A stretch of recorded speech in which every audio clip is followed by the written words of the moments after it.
Assalamualaikum. My name is Nur Azmarina binti Azman.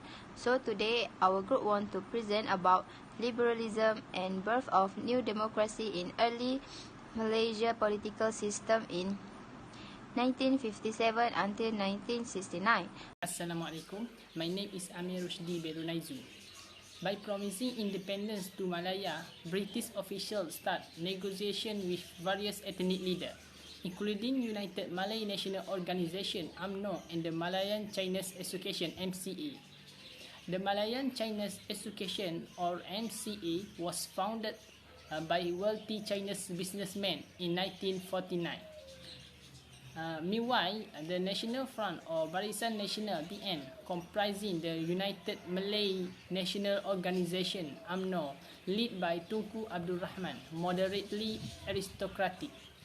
Malayan Chinese Association (MCA) and the Malayan Indian Congress (MIC) contested the national legislative election held in 1955 and won almost all the seats except one seat.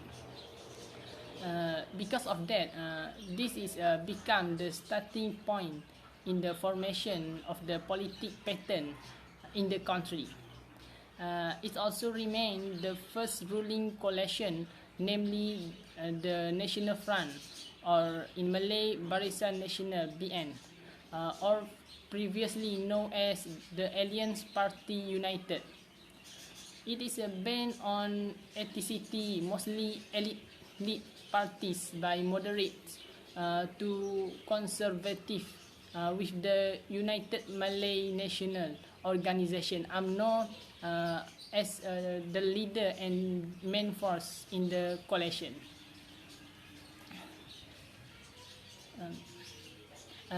History is sketched when on August 31, 1957, the Federation of Malaysia gained independence under the rule of the Alliance, led by Tunku Abdul Rahman as a Prime Minister. Besides that, Singapore, with its China-dominant population, remained outside the Federation as a British Crown colony.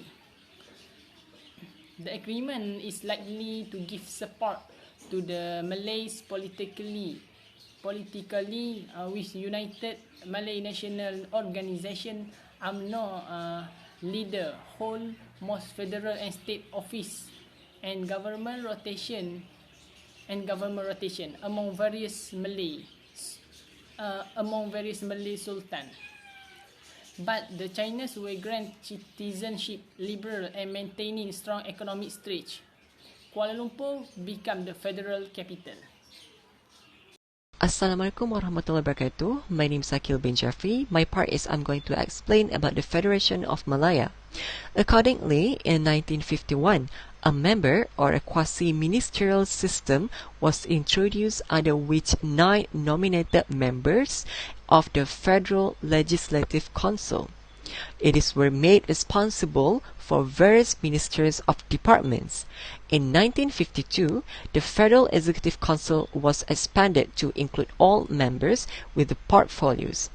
Finally, in 1955, the first federal elections were held for 52 seats on the Federal Legislative Council.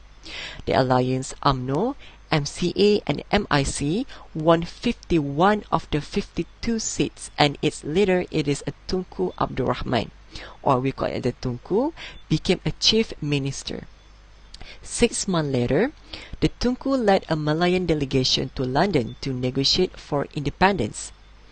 The London Conference, lasting 3 weeks in early 1956, was attended by representatives of the Malay rulers, the Alliance government and the British government. The basic principles upon which independence could be achieved were agreed on. After months of haggling, the Federation of Malaya, the United Kingdom, North Borneo, Sarawak, Singapore governments signed the Malaysia Agreement in London on 9 July 1963. The Malayan Parliament passed the Malaysian Act 1963. It is number 26 of 1963 to give effect to the agreement in the Federation. The Federation of Malaysia, which was scheduled to born on 31 August 1963, had its birth deferred to mid-September. In deference to renewed outbursts of protest from the Philippines and Indonesia following the signing of the Malaysia Agreement, and to an understanding reached between the three countries concerned in meetings at various levels. The United Nations Malaysia took 3 weeks to accomplish its task. It reported to the United Nations Secretary-General, who announced on 14 September 1963 that the majority of the people in these territories favored joining Malaysia.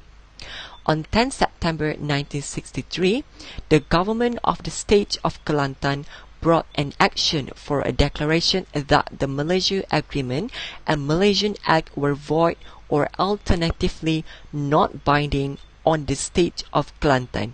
Singapore attempts to create prematurely a multiracial society of equal opportunity based purely on meritocracy, exacerbated racial tensions that had erupted in riots between the Chinese and Malays in Singapore in July and September 1964, worsening their relations and mounting tensions drove the Tunku Abdul Rahman to drastic action. Singapore was expelled. The Separation of Singapore Agreement was signed on the 7 August 1965. I will continue for the Akil's part. In 1968, the alliance began preparation for a renewal of its mandate, which was due to end in 1969. Little did it suspect was what the result would unlock.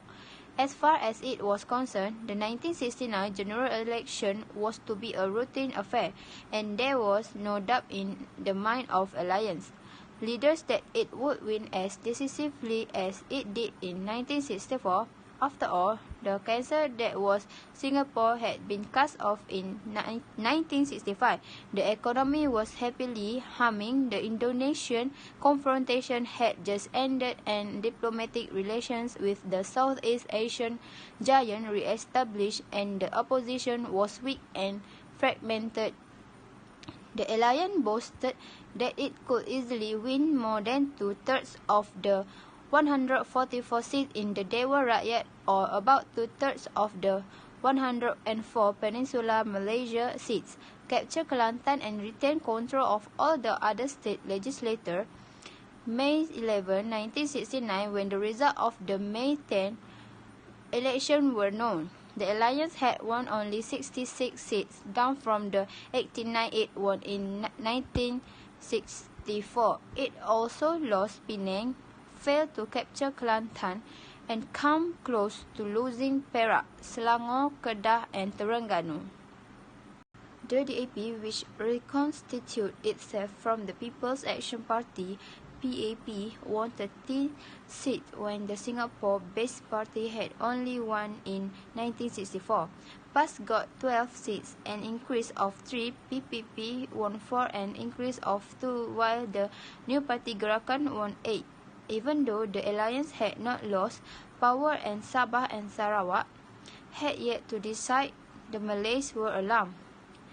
They felt that the government they had dominated all this while was going to collapse. During the alliance meeting held to assess the result, a number of Malay representatives blamed the losses on the MCA, which saw 20 of its 33 candidates defeat.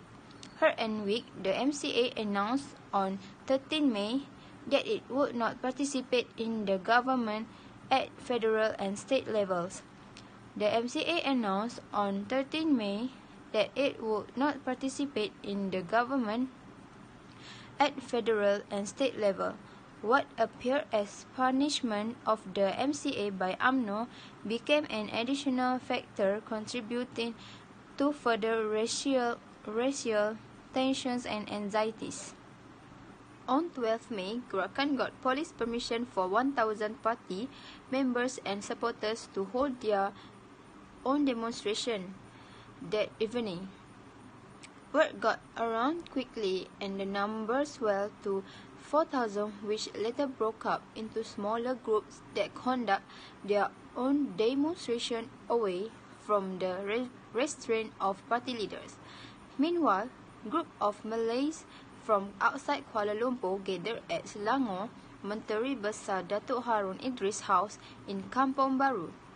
They urged Harun to lead a victory demonstration to show they had not lost power. Before long, it was announced a demonstration would begin from Harun's house at 7:30 p.m. on 13 May, the scene of the previous evening demonstration, carrying banners and shouting slogans from Gombak to Setapak. Soon, street clashes broke out between them and Chinese and Indian youth. Parang sticks and iron pipes were used. Most of the Malay demonstrators made it to Harun's house, where exaggerate versions of what happened had already reached the 5,000 people gathered there. They were in an ugly mood.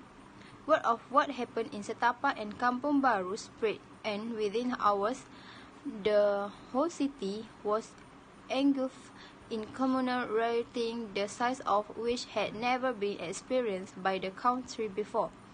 The worst of the rioting burned itself out during that first night. Thank you, that's all from me. Assalamualaikum. My name is Safi Nazmi bin Muhammad Zailal and I'm going to present about the conclusion. As a conclusion, the liberalism is an attitude of respecting and allowing plenty types of belief and behavior.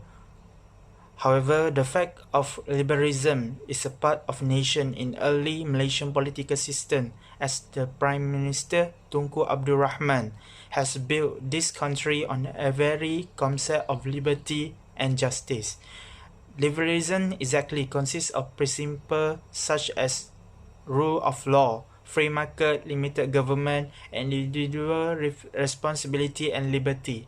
In terms of political, we are uncertain about the difference as the Malay community really wants status quo, which control the free speech on Bumiputra rights, and other institutions such as royalty, which including the special place of Islam as protected under the law. And the diplomacy in early Malaysia was born on post-independence between 1957 to 1969, which is led also by Tunku Abdul Rahman, the first Prime Minister in Malaysia. Diplomacy refers to a process of communication of government with foreign public which attempt to bring about understanding for its nation ideas and ideals. It plays an important role to know what happened in international relationship, and it's almost related with foreign policy in Malaysia 1957 to 1969. The policy which is based on principle of neutrality and maintaining peaceful relations with all countries such as Indonesia, India and many more. This liberalism and diplomacy really have their own benefit that we can see when the lead of Tunku Abdul Rahman, the Prime Minister. But they also has disadvantage of it if the government did not really carefully managing their strategy to rule the country properly. Bad thing could happen. It really can affect our country. We have our own history, even though it bad or good. From that story we could learn to be more better in the future. That's all from me. Thank you.